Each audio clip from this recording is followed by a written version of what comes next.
Hi, this is Dr. Ty Vincent again. Some people have been watching the YouTube videos I posted recently talking about natural treatments for COVID-19 and associated topics. One thing that people have asked about a number of times is zinc, because it's well known in the public that zinc has some effect on the immune system and some assistance in resisting against viral respiratory illnesses and things like that. And it's true if you research on PubMed or a valid medical site, you'll find hundreds of articles written about zinc and its involvement with the immune system and resistance to respiratory infections and things of that nature. So I found one study that was looking at using it as a treatment, adjunctive treatment for pneumonia. They give them antibiotics and the other things too, but whether you add zinc to that or not. So it's not like they just treated pneumonia with zinc or you just treat a viral infection with zinc. That's not how that works. But as an adjunctive thing, it was shown to reduce mortality. This particular study was shown to cut mortality, which is death, down significantly by half or better by adding zinc to what they were also doing otherwise. It's a very small study, and if you read it, it'll say it's basically statistically underpowered for the most part. And that's the thing. When they study natural remedies, they usually don't enroll a lot of patients because there's not a lot of funding for things like that. So most of them have a couple dozen patients or maybe 100 if it's a fairly large study. And that's the issue here.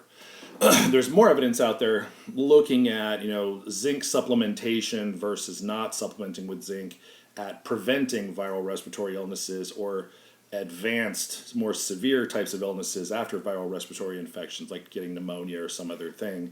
And most of those studies are positive, they're favorable. So the preponderance of evidence is that taking zinc is a good idea in this setting trying to prevent. The questions are, how much zinc should you take? And one thing I would throw out there that's not usually discussed is what form of zinc should you take? That's a more important question, honestly, when you're talking about supplements, especially supplements that are a mineral. So zinc is just a mineral.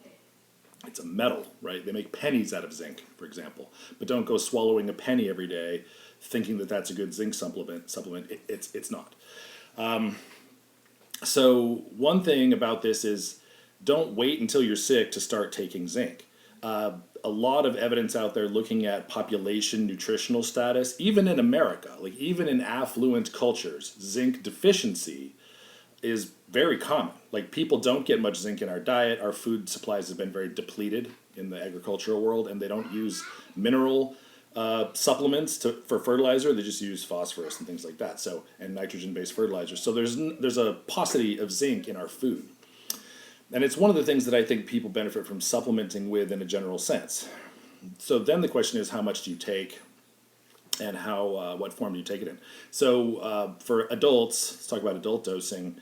The RDA is in the single digits. But my advice to people is that you take at least 30 milligrams a day of zinc. And I take probably 30 to 50 milligrams per day. If you start to get sick, definitely up it a little bit, but 25 to 30 milligrams a day is a lot better for a number of reasons. One, you'll actually get to a more beneficial level in terms of your immune system resistance, and two, there are a lot of other kinds of metals that we're exposed to in the world now. Heavy metals like lead and mercury, everyone has those in them at some level now. A lot of excess copper that we get because of copper being used in industry and things like that, and it gets into groundwater and it gets into our food supply. So you have to have these things in somewhat of a balance. These are all positively charged metal cations with the same valence, and they compete for binding sites in the body. They compete for metalloproteases and things like that. So because of that, you have to take more zinc than what the old RDA suggests in order to have true sufficiency of this thing. So maybe adults 25, 30 milligrams a day on a regular basis. A common, what I think is now not accurate statement out there, even in the world of nutritional medicine, is that if you're going to take zinc, you better take copper with it. And that's because the two of them do have a metabolic balance that they need to strike. But like I mentioned a minute ago, copper is abundant now in our food supply and in medications and supplements and whatnot. It's kind of gotten into people. So you really don't have to supplement with copper anymore, in my opinion. You tend to see really high amounts of copper in people when you do whole cell mineral analyses or hair analyses on people nowadays. So I don't think that's really true anymore. If you're going to take more than 50 milligrams a day of zinc for a while, maybe you take 1 milligram of copper. But let's just put that aside. So the forms you take for a mineral are very important. One of the most common forms you'll find in a supplement out there is zinc oxide. So the oxide form of any mineral is easy to manufacture and it's cheap. So you can find magnesium oxide and zinc oxide and other kinds of metals in an oxide form, just combined with oxygen. Those don't absorb very well at all, which is why milk of magnesia, which is just magnesium oxide, is used as a laxative. You don't absorb the magnesium very well at all, it just give you diarrhea for the most part. And zinc oxide also doesn't absorb very well. So what you want to find is some chelated form where the zinc is combined with some kind of amino acid. An amino acid ends in ATE usually. So like zinc gluconate, zinc picolinate, zinc citrate, something like that. So it should end in ate, right? And then you can eat it.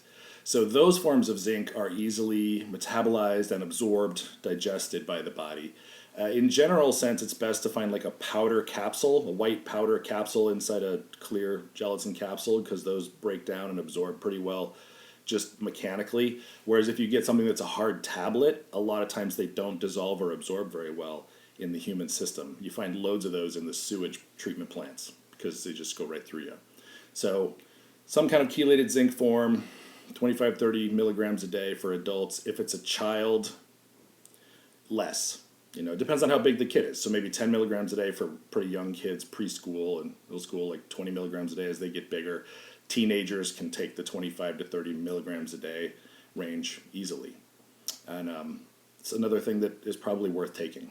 It's not going to be some magic bullet. This isn't like some of the other things I talked about in other videos, like vitamin C and N-acetylcysteine, where you can see evidence that using them in the critical care setting actually can help reverse these illnesses faster and even reduce death rates and get people off of ventilators faster, things like that. Those are end stage interventions that you could also take on a daily basis. But zinc is something that you just should supplement with all the time. And if you wait until you get sick and start taking it, it's not going to benefit you as much as if you had enough of it in your body to begin with. Thanks.